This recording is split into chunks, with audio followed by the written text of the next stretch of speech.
Hobby Urban Survivalist. I hope you're well today. Now today I'm going to give you a few tips on what's the easiest things to grow for a prepper, survivalist or even a new gardener.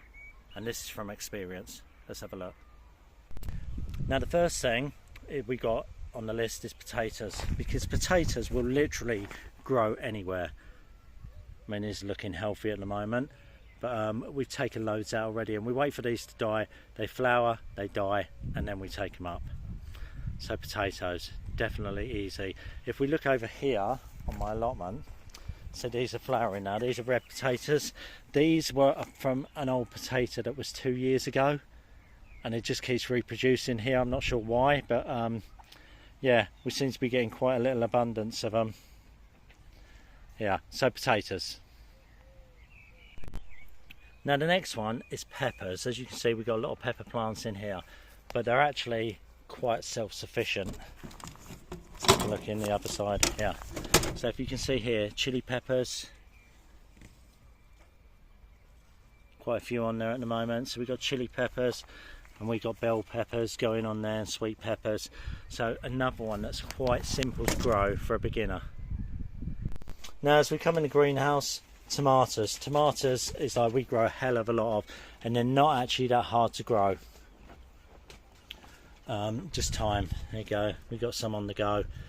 So we have got here 1, 2, 3, 4, 5, 6, 7, 8, 9, 10, 14 tomato plants, and that will give us a good yield on tomatoes that we use for canning and other bits and pieces. Now this one is peas. Peas, we get an abundance of peas and beans up here. As you can see, there's a hell of a lot on here at the moment. Not ready yet, but they're quite easy to grow.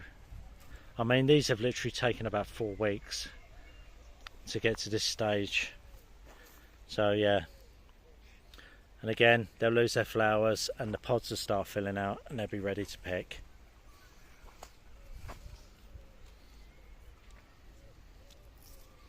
Now another one is cucumber.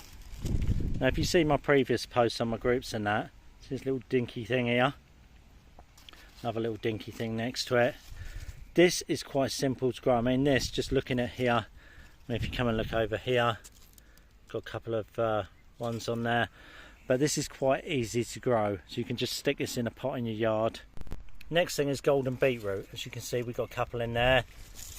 It goes all the way across. We've got quite a few in there. These tend to be quite small and really sweet. But another easy thing to go, just put them in a raised bed in the ground and you'll be fine. The snails do like the leaves, as you can see, but easy enough to grow, to be honest. Another easy thing is radish. Radish, I'm not a great lover of them myself. Another easy thing to grow. Don't take long to grow at all. And of course carrots. Now we're on our 3rd try with carrots because they've been eaten. The snails love the top of them, but if you can get them away from the snails, they grow really easy. You just leave them in a bucket and they will grow quite easily. Okay, another one, courgettes. These can be grown in a pot. We grew quite a lot a couple of years ago in pots. Okay, and also the flowers are edible, but these are quite easy to do.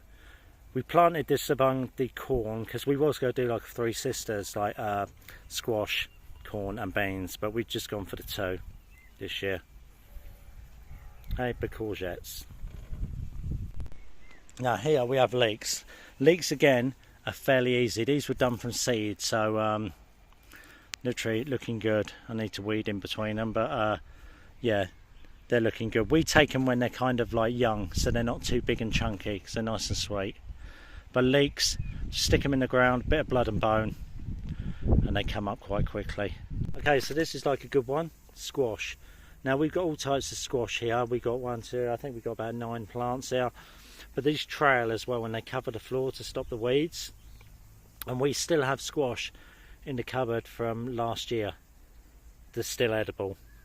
So it stores in a cool, dry place for quite a long time.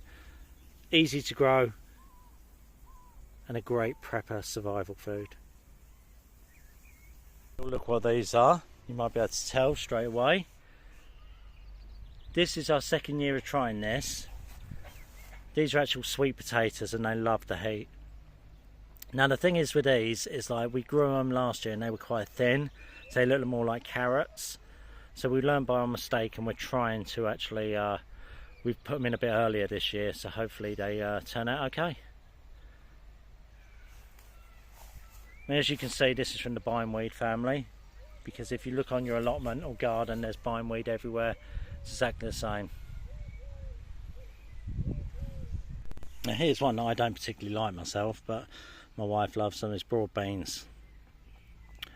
We've had tons of this already and it just seems to keep reproducing, so broad beans, I could probably pick another load off here today.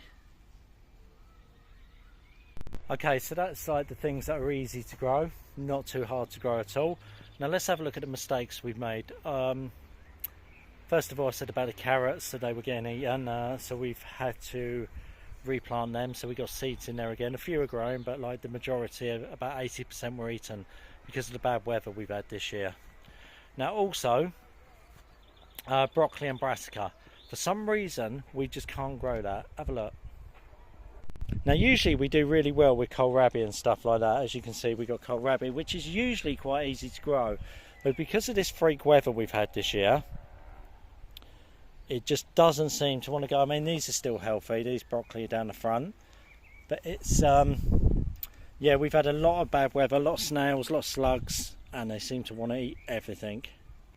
Okay, looks like a lovely strawberry patch there. Not one strawberry this year. Literally, so we're having to take up the whole strawberry patch and restart again next year. So as I said before, growing herbs is a good thing as well, because not only do we grow the veg, we have a little herb garden that we started, and it's still taking its time.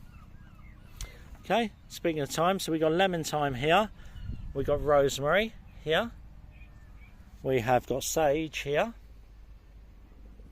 we have oregano down here, this like massive like whatever is there, we have got thyme there, and we got lavender at the back. Now with this rosemary and stuff, this rosemary spreads like wildfire. It literally, you'll have a big bush here, it'll literally cover this entire corner eventually, so if you plant it, beware that that's what it will do.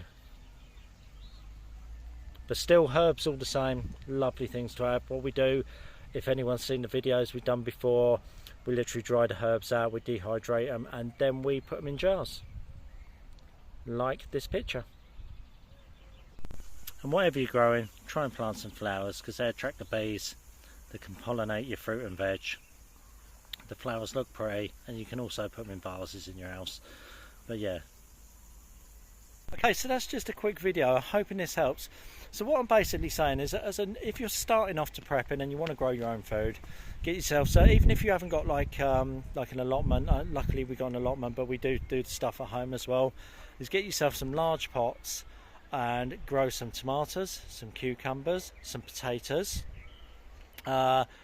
peppers. All these things are actually quite easy to grow and give you a good yield really, and they don't take too much looking after. Now what I will suggest is we bought some copper mesh that we put over the top of the pots, which is the picture here. So this avoids the snails. We haven't got it up the allotment because we're too far gone now. It's just like we're just hoping for the best. Fingers crossed, everything's growing. It's not doing too bad, to be honest. As you saw, the onions and garlic and stuff we've taken out already. But it's a constant hard work. So if you are after growing your own food and you want to keep it easy, do the pots in your back garden, keep an eye on them, cover them in mesh, they should be fine.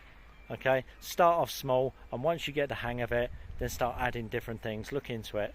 Alright, it's been emotional, lots coming up, I'll see you soon.